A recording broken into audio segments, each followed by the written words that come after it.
Sveiki, susitikė į mano kanalą. Šiandieną aš labai norėjau pasidalinti su jumis savo kasdienio dabartinio mėgstamo makiažo rutina. Ir pagalvojau, kad norėdama šiek tiek paįvairinti šitą video, aš įtrauksiu ir mini apžvalgą šepetėlių iš Zoevos, kurias aš jau naudoju realiai 1,5 metų ir dauguma jų naudoju labai reguliariai, todėl savo nuomonę aš galiu 100% patvirtinti ir manau dabar susidariusi puikų įspūdį apie daugumą jų, aš galiu tuo pasidalinti su jumis. Ir kaip ir minėjau, prieš 1,5 metų aš iš Zoevos puslapio užsisakiau jų rinkinį, kuris vadinasi Rose Golden, ir tai yra Wall 1, tai yra pirmojo tipo arba numeris 1, aš nežinau kaip jie tai skirsto, šepetėlių rinkinys, kuris sudaro 8 natūralaus ir sintetinio pluošto šepetėliai ir jie buvo sudėti į štai tokią kosmetinę, galima sakyti. Ir ši kosmetinė man, tarkim, asmeniškai, man kažkokiam susidėti makiažo produktam yra šiek tiek per plokščia, bet aš joje iki šiol laikau visus savo makiažo šepetėlius. Tokiu būdu jie visiškai nepraranda savo formos, nedulka, tai labai geras panaudojimui iš tikro daiktas ir labai džiaugiuosi, kad tie šepetėliai atėjo štai tokioje piniginėje.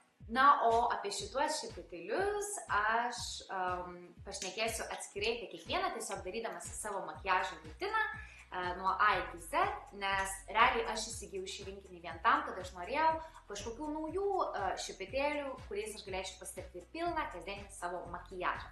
Kasdienį savo makiažą be abejo aš pradedu švariai nuvalytą odą, labai gerai ją sudrėkindama ir taip pat sudrėkindama balzamu lūpas. Ir pirmasis žingsnis, aišku, bus skysta kreminė pudra ir jai padengti aš naudosiu Silk Finish, vadinasi Zoevos šepetėlis. Ir iš tikrųjų prisipažinsiu, tai yra vienas iš rinkinio šepetėlis, kurio aš realiai per šitos 1,5 metų beveik nenaudoju. Ir vien todėl, kad aš buvau labai įpratus prie savo, man rodos, jis vadinasi Buffing Brush iš Real Technique. Ir aš maniau, kad kreminę pudrą dengti ant veido šepetėlių yra pats mano mėgstamiausias būdas, todėl pagalvojau, kad aš tikrai turėsiu daug naudos iš šito šepetėlio, tačiau jis visiškai kitoks, tarkim. Man šiek tiek netgi nepatinka tai, kad jis yra užapvalintas, nors iš tikrųjų girdžiu, kad labai mėgsta merginos šitą šepetėlį naudoti kreminiai pudrai. Man jis kažkoks tai yra šiek tiek galbūt per kietas, galėčiau pasakyti, ir kadangi mano oda gana jautri ir labai jautriai reaguoja į didesnį brūžinimą kažkokį, tai jį naudodama aš nejaučiu tokio komforto. Bet šiandieną, kadangi mano kasdienis makiažas įtraukia ir apžvalgą, aš jį naudosiu savo kreminiai pudrai, o kreminę pudrą aš naudoju šiuo metu iš Guerlain, vadinasi Lingerie Natural Perfection Skin Fusion Texture ir spalva yra 02N. Labai lengva, neutrali, sakyčiau, kreminė pudra, neturinti kažkokių super duper įsiskiriančių savybių, bet kasdienai man jį yra puikiai dėl to, kad jos dengimas yra nuo minimalaus iki vidutinio, tarkim, ir ją galima puikiai sluoksniuoti. Tai aš tiesiog labai kasdieniniam makiažui labai ploną sluoksnį jos padengiu ir užsidėjusi ant rankos tiesiog šepetėliu. Šiaip dažniausiai, kaip ir sakau, beauty blender, bet šiandieną šepetėliu padengsiu visą veidą. Ir iš tikro, man patinka ši kreminė pudra dėl to, kad jos reikia be proto nedaug. Tai šiandieną aš jos padauginau, bet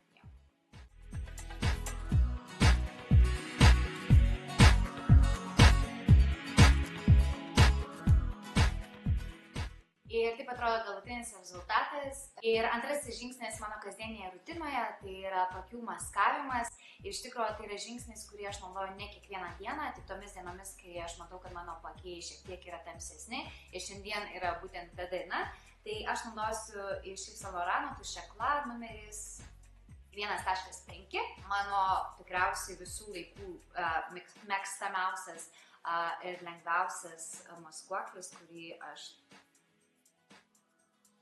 visiems tada rekomenduoju ir visiškai nesausina paakių zonos ir neperkrauna. Ir iš tikrųjų, jeigu neturi labai didelės problemos su paakiais, tai jis tinka kuo puikiausiai. Tai tiesiog aš jį taip belenkai tapšnoju per veidą ir jį išskirstysiu šepetuku, kuris būtent skirtas yra maskavimui, tai yra 142 iš rinkinio, vadinasi Concealer Buffer. Ir iš tikrųjų prisipažinsiu vėlgi, tai yra vienas iš tų šepetėlių, kuriuo aš beveik realiai nenaudoju. Todėl, kad concealerį, kaip ir kreminę pudrą, aš mėgstu vis dėlto įtapšnoti Beauty Blender tepinėle, vien todėl, kad man rodos, kad šepetėliu įmasažuojant į paakius, tas išsklaidimas yra šiek tiek netoks preciziškas ir man kartais atrodo, kad netgi jis palieka ant odos šiek tiek kažkokius tai brūkšniukus. Galbūt aš jį netaisyklingai naudoju, gal reikėtų pabandykime su kamuoliais įtaisiais, nežinau. Bet tiesiog paakiai yra tokia zona, kur aš stengiuosi nenaudoti jokių kažkokių aštresnių nežinau, judesių ir per daug nespausti, nes tai vis dėlto yra viena jautriausių veido zonų. Tai, nežinau, man šepetėlių tepti maskuoklį nėra mėgstamiausias dalykas ir aš jį naudoju be proto retai. Tai realiai kitą kartą pirkdama šepetėlių rinkinį, per daug nekreipčiau dėmesio, ar jame yra maskuoklio šepetėlis, nes, kaip ir sakau, galbūt aš manau, kad jis puikiai tiktų, jeigu, tarkim, jūs mėgstate maskuoti kažkokias tai veido vietas, tarkim, kažkokius pogelius ar nelygumus ir ten reikėtų labiau įtapšnoti, tai jis, manau, būtų idealus, dėl to, kad jis yra ganėtinai kirstas, pakankamai švelnus, bet, sakau, paakių maskavimui, kadangi aš maskuoju dažniausiai tik paakius, dar šiek tiek kartais nosies sritį, man jis nelabai tinkamas, aš nelabai jį mėgstu ir man rodos paakius maskuoti su sintetiniu pluošto šepetėlis yra šiek tiek per aršu. Ir kompaktinę pudrą aš dengiu su rinkinio šepetėliu 106, kuris skirtas būtent kompaktiniai pudrai.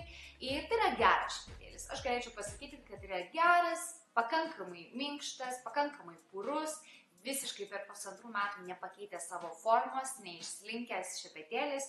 Ir kadangi mano oda yra normaliai linkusi šiek tiek į sausumą, tai man kompaktinės pudros žingsnis nėra tiek svarbus mano kasdienio makiažo rutinoje. Tai ir šepetėlį aš renkuosi ne taip preciziškai ir neskiriu tam super daug dėmesio. Tai man šis šepetėlis, kaip tokiai vidutiniškai kompaktinės pudros vartotojai, yra puikus, geras kasdienai ir tikrai nematau reikalo jo keisti ar kažkokių pasakyti jam didesnių pastabų. Ir dabar aš mėgstu pereiti prie savo antakių ir tuomet pabaigti tik makiažo gale veidą su bronzavimu. Ir šepetėlių rinkinyje yra vienas šepetėlis skirtas veido kontūravimui, kurį aš pasakysiu, kuris vadinasi 110 Face Shape. Ir aš realiai šito šepetėlio, man rodos, per 1,5 metų nesu gyvenime gal net naudojus. Vien todėl, kad visų pirma, aš nesu labai didelė mėgėja itin drastiškai kontūruoti savo veidą kasdieniniame makiaže, o visų antra, mano asmeniškai šitas šepetėlis mano žandų dydžiui yra šiek tiek mažokas. Tai ta linija, kuri, kad ir kaip švelniai jūs brėžtumėt su matiniu kažkokiu tai bronzantu ir kontūruotumėt veidą, ji gana gaunasi tokia plona. Ir po to išsklaidyti tą kontūrą gana yra sudėtinga. Tai sakau, šitas šepetėlis mano rutinoje yra visiškai nereikalingas ir realiai aš jo visiškai nenaudoju. Jeigu jūs mėgstate itin kontūruoti veidą, tarkim, ir mokate geras technikas, kaip išsklaidyti net ir su tokio dydžio šepetėliu, tai jums tikriausiai jis praverstų, mano rutinoje jis visiškai nedalyvauja ir tiesiog būna, nes nesugalvoju, kur geriau jį panaudoti ir kam atiduoti, kam jo reikėtų. Taigi, o dabar prie antakių. Ir iš tikrųjų aš padariau didžiausią klaidą užsisakydama, kad taip gerai neįsigilinau apie rinkinyje esantį kirstą šepetėlį, kurį aš planavau naudoti kaip antakių formavimui skirtą šepetėlį. Ir esmė tai, kad šis šepetėlis, vadinasi 317 Wing Liner, yra skirtas akių pravedimui, akies linijos kažkokiam paryškinimui. Ir aš labai puikiai tikėjausi, kad man jisai puikiai pravers ir darantis antakius, bet iš tikro aš klydau dėl to, kad šis šepetėlis yra tikrai idealus skystiems produktams, tarkim, geliniam pravedimui kažkokiam ar kreminiam šešėliui kažkokiam. Tačiau antakių formavimui jis yra per plonas ir galbūt netgi šiek tiek per kietas, sakyčiau. Tai aš vis tiek jį šiandien naudosiu, dėl to, kad toks mano jau šiandien yra tikslas, bet iš tikro kasdieniam naudojimui aš naudoju savo mėgstamiausias stylos numeris 10, kuris yra šiek tiek pilnesnis ir šiek tiek minkštesnis, todėl antakiam idealiai tinka. Na, o šiandieną aš antakius formuosiu su Inglot pomada numeris 16 ir iš tikro tai yra produktas, kuris aš nežinau, ar jis gyvenime kada baigsis, bet tai yra produktas, apie kurį tiek daug šnekėjo YouTube'as ir iš tikro taip jį gyrė. Tai aš tiesiog grįžus atostogoms į Lietuvą jį įsigijau ir iš tikro tai buvo vienas didžiausių mano nusivylimų, nes jeigu visiems žmonėms patinka jo be galo sviestinė tekstūra, tai mane po Anastazijos Beverly Hills tai labai erzina ir man yra tiesiog per sudėtinga tą sviestinį produktą įskaitant ant savo antakių. Bet aš jį naudosiu ir sunaudosiu, tikrai įmanoma su juo dirbti ir tiesiog yra šiek tiek sudėtingiau negu,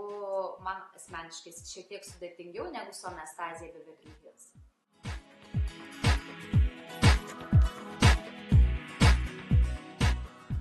Tai, žodžiu, pasidariau šiokį tokį pirmą antakį ir galiu pasakyti, šitas šepetėlis visiškai netinka antakių formavimui. Nes jis ir nėra skirtas antakių formavimui, bet, žodžiu, aš pirkau tą rinkinį mąstydama, kad kažkodėl aš jį sugebėsiu panaudoti antakiams, beje, ne.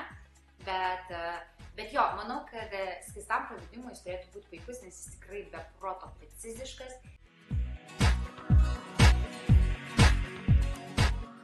Taip, ir antakius užtvirtinu savo Yves Saint Laurent antakių želė, apie kurią kalbėjau milijoną kartų, tai tiesiog daugiau minėti kažko nereikia. Taigi, veidas baigtas, antakiai super ryškus, bet baigti. Ir dabar perkime prie akių.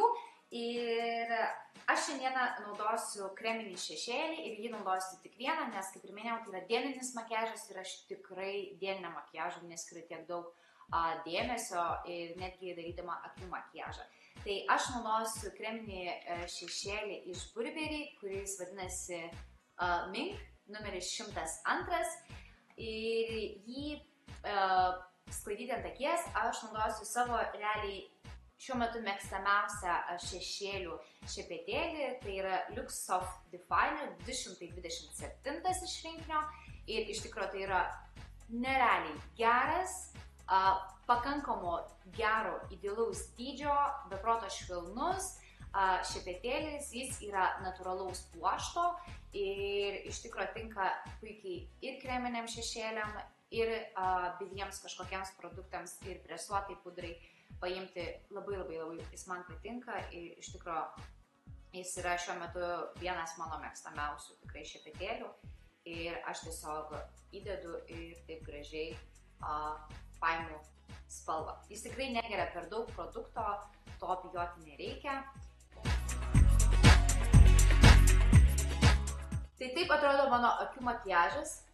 Kaip ir minėjau, šepetėlis puikus visam išsklaidimui ir rinkinyje dar vienas yra šepetėlis šešėliams. Jis yra žymiai plonesnis ir jis jau tinka labiau kažkokiam tai akies patamsinimui kamputyje arba kažkokiai šešėlio spalvos išsklaidimui ir jis vadinasi Lux Petite Crease 231. Pats šepetėlis yra žiauriai geras, pluošteliai, iš tikrųjų galiu pasakyti, kad man natūralūs pluošteliai žalyvo šepetėliuose žymiai labiau patinka, jie be galo minkšti, bet kokybiškai suklijuoti jie neišsisklaido ir tas šepetėlis per 1,5 metų naudojimo tikrai dažno visiškai nepakeitė savo formos ir lygiai toks pat yra preciziškas, ir labai puikiai atlieka savo funkciją. Tai labai geras šepetėlis, bet šiandieną mano naudotas 27, tai yra mano visiškas favoritas, grinai tokiam lengvam dieniniam makiažui. Ir akis pabaigsiu tiesiog šiuo metu naudojimu tušu Sublime de Chanel. Vandeniui atspari formulė, bet iš tikrųjų man šis tušas labai yra vidutiniškas ir aš sakyčiau netgi šiek tiek nusivyliau, nes paskutinis tušas iš Chanel, kurį aš esu turėjus, tai buvo, man rodos, vadinasi Le Volume ar kažkas panašaus, tai jis tikrai žymiai daugiau duodavo man, nes mano blakstienos jos yra vos kelios, be proto retos, be proto trumpos, tai man dažniausiai bet koks geras, normalus tušas nieko nepadaro, tai man reikia jau tokio super duper kažkokio tai tušo, tai aš galvojau, pabandysiu šitą, nes man rodės, kad jisai buvo lygiai ir naujas, neseniai pasirodęs, arba aš tiesiog ją seniau nemačiau, bet nieko ypatingo ir manau, kad antrą kartą tikrai nepirksiu. Bet šitame žingsnėje aš mėgstu vėl grįžti prie savo veido ir jį šiek tiek patamsinti, pabronzuoti. Ir jam bronzuoti aš naudosiu jau mano minėtą mėgstamiausių 2016 video bronzantą iš Givenchy. Ir jį išsklaidyti aš naudosiu taip pat mano minėtą praeitų metų mėgstamiausią šepetėlį Lux Sheer Cheap. Tai yra 127 iš rinkinio ir jis realiai skirtas yra skaistalam, bet jis man idealiai tinka tiesiog lengva ranka paskirstyti bronzantą kasdieniniame makiaže, nieko nekontūruojant ir per daug nesistengiant. Šepetėlis be galo minkštas, man tas labai patinka, jis niekada nepalieka kažkokių tai aštresnių linijų. Lygiai taip pačiai šitą bronzinę pudrą man taip pat be galo patinka. Realiai ją naudodama, kadangi turi tokį lengvą švytėjimą, bet jokių būdų nėra su blizgučiais, aš visiškai nebenaudoju savo highlighterio ir manau, kad tai atrodo dar natūraliau ir dar paprašiau iš tikrųjų darytis tą kasdieninį makiažą. Ir viskas, makiažą aš pabaigiu tiesiog lūpų dažais ir juos čia naudosiu iš Bobbi Brown. Pale Pink vadinasi 21 numeris ir visiškai paprasta lūpų spalva. Tai toks yra mano dabartinės kasdienis mėgstamiausias makiažas, kurį aš labai greitai nešnekėdama ir nefilmuodama nieko pasidarau. Ir taip daugmaž atrodo mano trumpa šepetėlių apžvalga. Ir jeigu man reikėtų reziumuoti, tai didžiausi pliusai šių šepetėlių tai yra kainos ir kokybės santykis. Visi šepetėliai absoliučiai yra be proto kokybiški ir per tuos metus kiekvieną savaitę reguliariai plaunami ir realiai dauguma jų naudojame absoliučiai kiekvieną dieną. Jie visiškai nepakeitė savo formos, nesišeria, nesipukuoja ir, žodžiu, nepalieka nieko ant veido. Tai tas yra be galo didelis pliusas. Man asmeniškai šepetėliai esantis iš natūralaus plauko žymiai labiau patinka, vien todėl, kaip ir minėjau, pagrindinė priežastis, kad man sintetiniai šepetėliai, bet tikriausiai absoliučiai visų kompanijų, jie yra šiek tiek per kieti mano veido odai. Tai, žodžiu, šie šepetėliai iš natūralių pluoštinių yra absoliučiai fantastiški, o šie šepetėliai yra geri. Bet ir kaip minėjau, jeigu jūs mėgstat makiažą skirstyti, makiažo, tarkim, pagrindą, concealerį skirstyti su šepetėliais, tai jie jums tikrai patiks. Man asmeniškai mėgstančiai paskirstyti kreminę pudrą su Beauty Blender, šie šepetėliai netaip pravertė ir, aišku, išimant tą, kuris yra kompaktiniai pudrai, kuris yra tikrai geras. Tai sakyčiau, šitie yra idealūs, geras, o šitie 3 šepetėliai tokie. Antrą kartą perkant, aš tikriausiai jau jų rinkinėje nebenorėčiau. Arba pirkčiau kitą rinkinį, arba jų iš viso nepirkčiau rinkinėje. Tai, žodžiu, tokia mano trumpa apžvalga. Jeigu mąstate apie žalyvo šepetėlius ir mano pagrindinis būtų patarimas rinktis pagal tai, kiek dažnai ir kaip dažotės. Jeigu renkate šepetėlius tik kasdieniam makiažui ir naudojate labai minimaliai produktų skaičių, tai geriausia yra pirkti individualius šepetėlius. Zoiva tuo yra nuostabi, kad ji turi realiai beveik visus šepetėlius iš rinkinių po vieną. Tai aš tikriausiai jau išbandžiusiu visus šepetėlius, jeigu pirkčiau iš naujo, tai tikriausiai geriau įsigyčiau 3-4, bet tuos savo mėgstamiausius juos pirkčiau atskirai ir būčiau netgi sutaupiusi pinigų. Tai tiek šiandieną, ačiū, kad žiūrėjot ir labai tikiuosi, kad kažką naudingo pasakiau. Linkiu geros dienos ir iki kito mano video. Viso.